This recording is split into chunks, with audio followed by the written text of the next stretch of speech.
maka tersebar agama Islam, mana mereka berhenti. Oh. Di antara tempat sejarahnya. mereka berhenti dahulu Kedah. Kedah. Tu sampai sekarang ada satu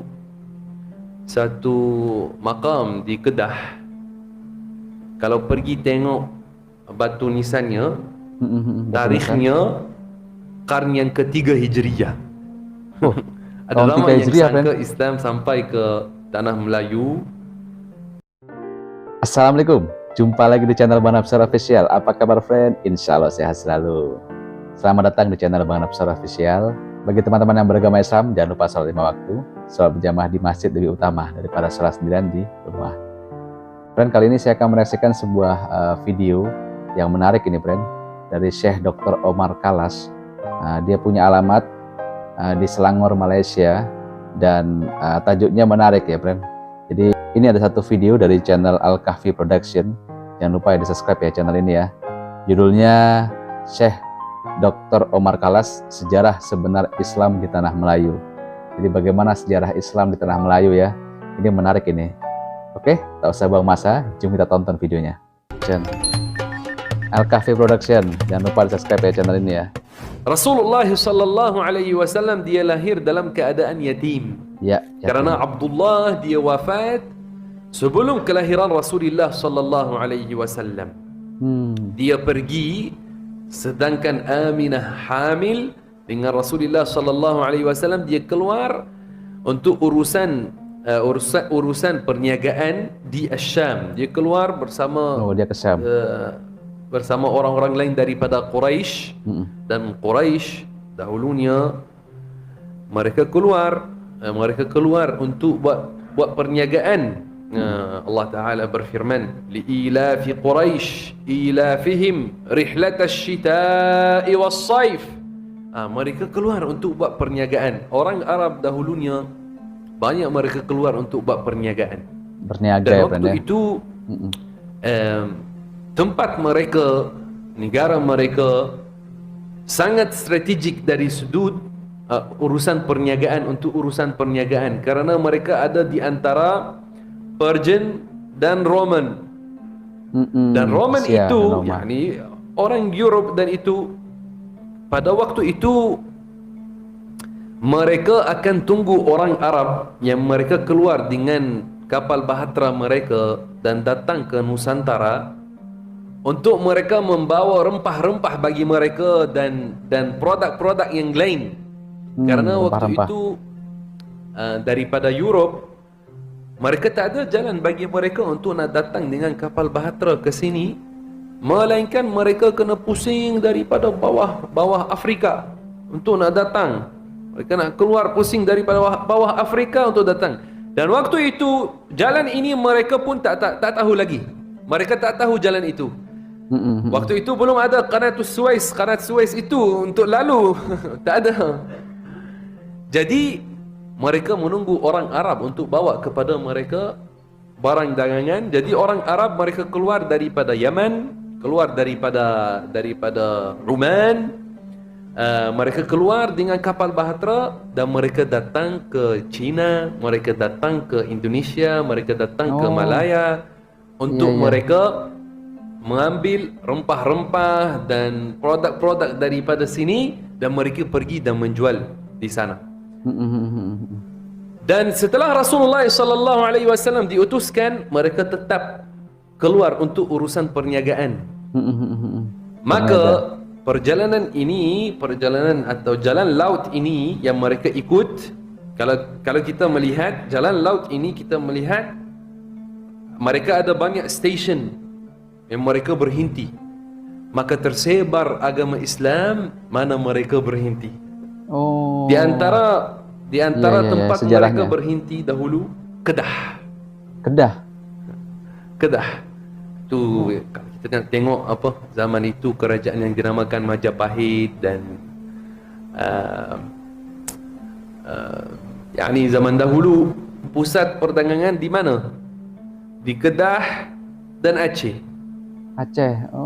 Pusat perdagangan. Melaka belum dibina kerajaan Melaka lagi. Iya, belum ada. Maka orang Islam mereka datang Setelah Rasulullah SAW diutuskan, mereka datang mahu sampai ke China dan mahu masuk ke pulau-pulau Indonesia yang ada dalamnya rempah-rempah. Maka mereka membawa Islam dengan mereka dan mula sebarkannya. Sampai sekarang ada satu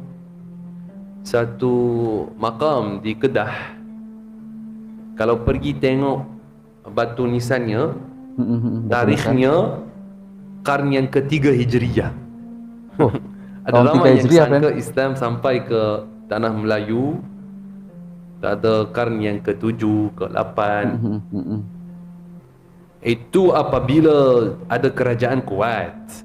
Apabila ada kerajaan Melaka, jadi ada kerajaan Melaka, dan ini adalah satu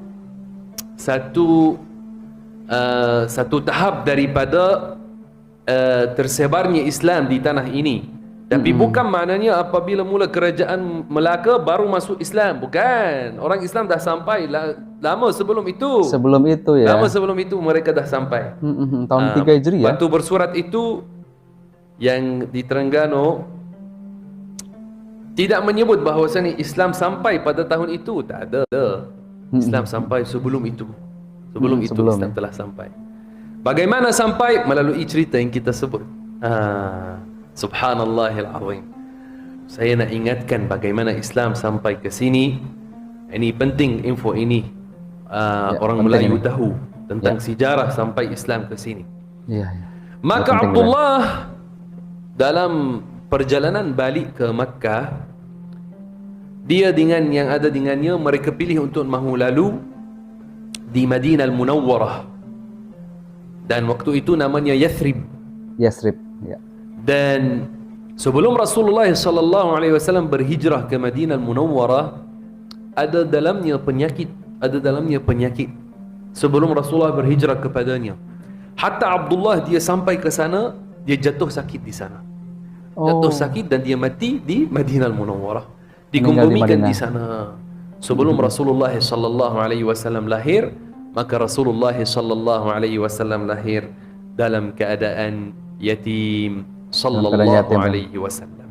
Allahumma sholli ala Muhammad. Rasulullah sallallahu alaihi wasallam, kita menyambut hari kelahirannya pada Rabiul Awal sebagai tanda kesyukuran. Kita bersyukur kepada Allah Subhanahu wa taala ke atas nikmat yang besar ini, nikmat mengutuskan Nabi Muhammad sallallahu alaihi wasallam. Ini adalah makna daripada kita menyambut kelahiran Rasulullah sallallahu alaihi wasallam. Siapa yang telah mengajar iman dan tauhid kepada ummah ini? Rasulullah sallallahu alaihi wasallam. Allahumma shalli. Siapa yang mengajar kepada kita untuk membuat masjid, untuk datang salat di masjid, untuk membuat haji, untuk membuat zakat, untuk membuat puasa? Itu semuanya Rasulullah sallallahu alaihi wasallam telah mengajarnya.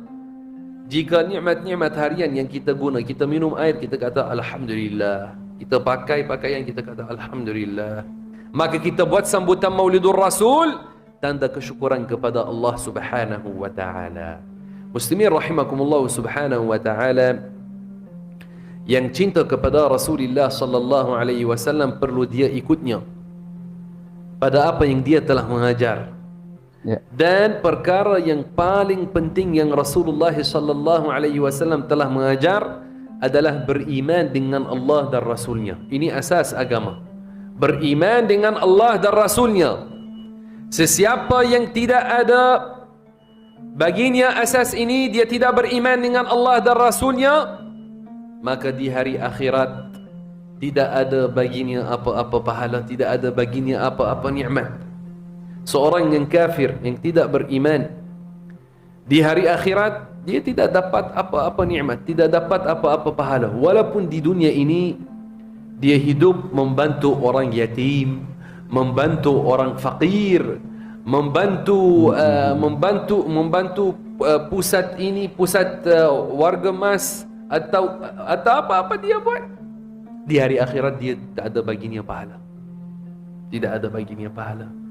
Maka ada nikmat yang paling besar atas kita adalah nikmat Islam. yang mana Islam diajar oleh Nabi Muhammad sallallahu alaihi wasallam kepada umat ini Allahumma sholli ala seperti Muhammad. mana para anbiya sebelumnya mengajar Islam kepada umat-umat mereka. Ya tadi friend, sejarah Islam di Melayu. Nah, ternyata Islam masuk Melayu itu di tahun ketiga Hijriah ya. Jadi ketika Nabi masih hidup ya. Jadi 3 Hijriah berarti, dan itu terpusat pada saat itu pertama di Mekah, di Kedah ya, Kedah Malaysia, dan itu awalnya dari para pedagang Arab yang ingin mengambil rempah-rempah di Nusantara ini ya, dan ini memang sejarah yang bermanfaat bagi kita ya. Oke, terima kasih telah menonton. Jika suka video ini jangan lupa like, komen, dan subscribe channel Bang Nam Official. Salam sehat selalu dan assalamualaikum.